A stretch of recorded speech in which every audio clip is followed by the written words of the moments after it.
Cough that can cost you. A Truchas woman is facing serious charges after she reportedly refused to put on a mask and coughed in a healthcare worker's face.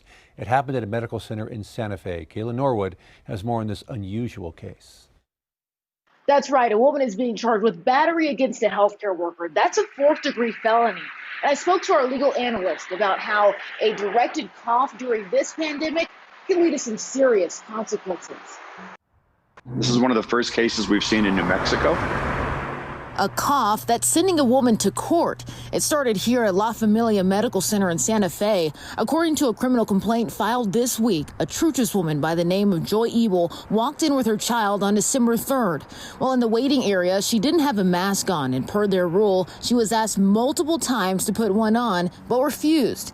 After the third time, a medical assistant went over and told her if she wasn't going to wear one, she should wait in her car instead. Then Ebel allegedly began yelling and screaming at that worker and coughed directly in her face.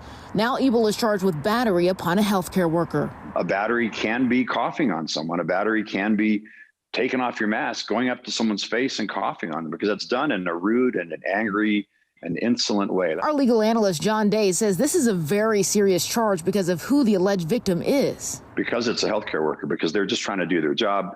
Same penalty as if you had battered or attacked a police officer. If someone else were to do something similar to an average person, I guess you could say, would it not have been a felony?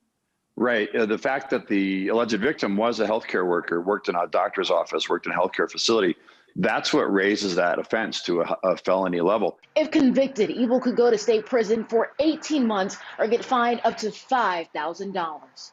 Kayla Norwood, KOAT Action 7 News. At the time of the report, the healthcare worker told police she began working from home and she was concerned she may have contracted COVID-19 from Ebel, but police have not been able to reach her for an interview.